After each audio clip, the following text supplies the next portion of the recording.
घात पर घात, विश्वासघात। 1962 हो या फिर 1967, 1975 हो या 2020, हर वक्त चालबाज चीन पीठ पर ही खंजर भोगता रहा है। धोखेबाजी, धूर्तता, धृष्टता, साजिश, शैतानियत और बदमाशी ही उसकी युद्ध कला के खंजर हैं। वही युद्ध कला जिसे sun tzu ने चीन को सिखाया और माओ त्से-तुंग ने अपनाया। माओ को गए 44 साल बीत गए हैं, लेकिन चीन है 1962 का और आज भी वही युद्ध कला को अपनाए हुए है। आखिर चीन लद्दाख में क्या चाल चल रहा है, भारत उसका जवाब कैसे देने जा रहा है और अब दुनिया क्या कह रही है, आपको सब बताएंगे। बस देखते रहिए सरहद।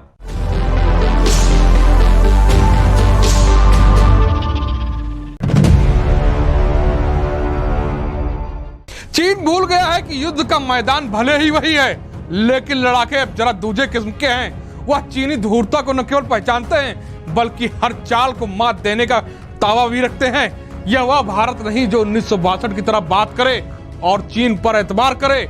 यह बदला हुआ भारत है, पहले मुलाकात, फिर बात और फिर जरूरत पड़ी तो प्रतिकार भी करता है। हर वार के बदले जवाबी वार करता है। गलवान में जो गुस्ताखी चीन ने की, उसका जवाब वह जिंदगी भर नहीं भूलेगा। चीन की चालों के बीच भारतीय सेना पूरे संयम से चीनियों को जवाब दे रही है, वरना चाल तो भारत को उकसाकर, भारतीय सैनिकों को उसका उकसाकर गोली चलवाने की थी, लेकिन संयम के कारण गलवान में युद्ध होते होते बचा। ये भारतीय सैनिकों की ताकत है। धोखेबाजी और धूर्तता की पराकाष्ठा तो देखिए, चीन एक तरफ भारत से सीमा पर सैन्य तो दिल्ली में कूटनीतिक वार्ता कर रहा है, तो दूसरी तरफ एलएसी पर करीब 35,000 सैनिकों के साथ टैंक भी उतार दिए हैं। बात तो शांति की कर रहा है, लेकिन तैयारी युद्ध की। ताजा विवाद पेंगोंग उत्सव झील और गलवान का है, लेकिन चीन ने चालाकी दिखाते हुए मोर्चा दौलत बेग ओल्डी से लेकर तवांग तक खोल दिया है। धोखेबाजी में कोई बड़ी बात नहीं है कि चीन की चाल लद्दाख के बजाय अरुणाचल में हो जाए। खैर, भारतीय सेना इनकी कुटिल चालों का पूरा जवाब देना जानती है और उस पर पूरी तरह नजर भी बनाए हुए है। डीबियो और देपसांग, यह लद्दाख में सबसेक्टर नॉर्थ का इलाका है, यानी सबसे ऊपर का इलाका जो नक्शे में अगर देखते हैं। यहाँ चीन की गिद्ध जैसी निगाह है, क्योंकि यहाँ भारत ने हवाई पट्टी बना रखी है और यही चीन की आंख में चुभ रहा है। येलोसी और एलएसी को मिलाने की मंशा पाले चीन दौलत बेग ओल्डी से 23 किलोमीटर और देपसांग से 21 किलोमीटर पूर्व में चीनियों ने नए कैंप बनाए हैं। यह भारतीय हवाई पट्टी से करीब 30 किलोमीटर दक्षिण पूर्व में पड़ता है। यहाँ चीनियों ने टैंक के साथ साथ पूरे राडार सिस्टम भी उतार दिए हैं और इसे ही वाई जंक्शन भी कहा जाता है, क्योंकि यहाँ आकर सभी पाकिस्तान, भारत और चीन की सीमाओं का मिलन होता है। यह कराकोरम का इलाका है जिस पर मंशा पाले हुए चीन कब्जा करने की। यह वही क्षेत्र है जहां 15 जून की रात खूनी झड़प हुई थी। चीन को उसकी गुस्ताखी का जवाब दिया गया था। चीनी सैनिकों को दौड़ा दौड़ा कर मारा गया था। फिलहाल दोनों सेनाएं आमने सामने हैं। गलवान नदी के इस पार चीनी है तो इस पार भारतीय सैनिकों ने भी पूरी तरह मोर्चा संभाल लिया है। चीनियों का 11 मई के पहले कैंप दिखाई दिया था और 22 जून तक खौफ ऐसा कि पूरी यूनिट ही उतार दी है। ये बीचों बीच का क्षेत्र है। इस क्षेत्र में चीन ने बैकअप बनाया है। यहाँ से 25 किलोमीटर पूर्व में चीनियों ने नए कैंप बनाए हैं। यहाँ टैंक, आर्टिलरी से लेकर तमाम बड़े हथियारों की युद्धक खेप मौजूद है। युद्धक सामग्री से लैस बड़ी संख्या में यहाँ सैनिकों की तैनाती भी की गई है। डीबियो से डेमचोक के बीच का यह क्षेत्र है। यहाँ चीन ने पूरी व्यवस्था की है। मेडिकल की बड़ी व्यवस्था भी यहीं पर है। सबसे ज्यादा सैन्य जमावड़े का अड्डा यही है।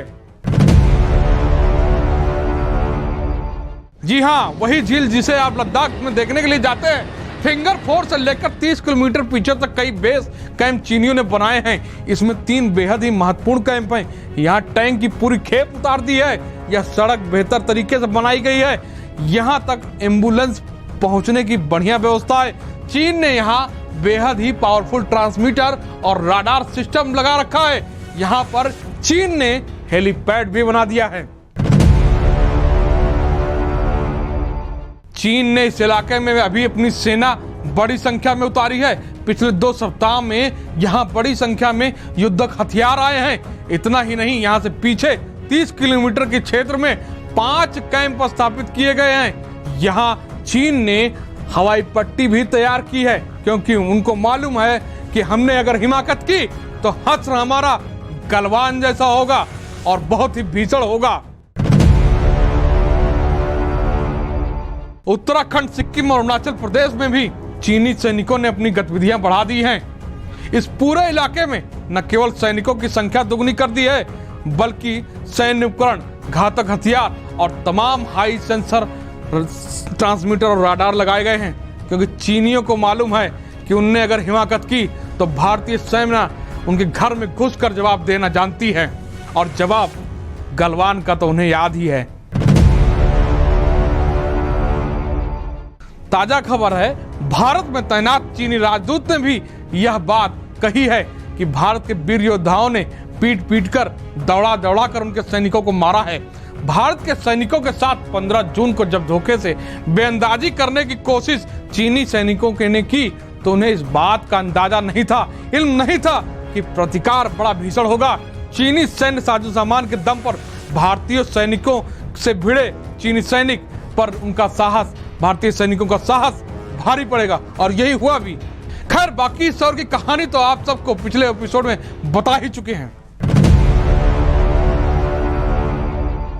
अब आगे की बात करते हैं। बेअंदाज चीन लगातार एलएसी पर सैनिक बढ़ा रहा है और अपने फाइटर भी उड़ा रहा है, तो इस बेअंदाजी का जवाब भारत ने भी दे दिया है। एयर डिफेंस मिसाइल सिस्टम को तैनात करके, यह वो सिस्टम होता है जिससे कोई भी बिना इजाजत अगर हमारी सीमा में घुसता है, आकाशीय सीमा में, तो न केवल यह सिस्टम उसी की पहचान करता है, बल्कि उसके मिसाइल दाग कर उसे गिरा देते हैं, मार देते हैं। यह सब होता है अपने आप, यानी ऑटोमेटिक। पोस्टों पर प्लाटून के बजाय अब कंपनी तैनात कर दी गई है। प्लाटून में 30 तो कंपनी में 100 सैनिक होते हैं। चीन की दादागिरी और उकसावे की रणनीति को अब पूरी दुनिया समझ रही है। यही वजह है कि अमेरिका ने प्रशांत महासागर में अपना बेड़ा उतार दिया है, तो Japan, Britain, Israel, Vietnam, Philippines और ऑस्ट्रेलिया जैसे कई देशों ने भारत के समर्थन में बात कही है और उठ खड़े हुए हैं कि हम भारत के साथ हैं इस मसले पर।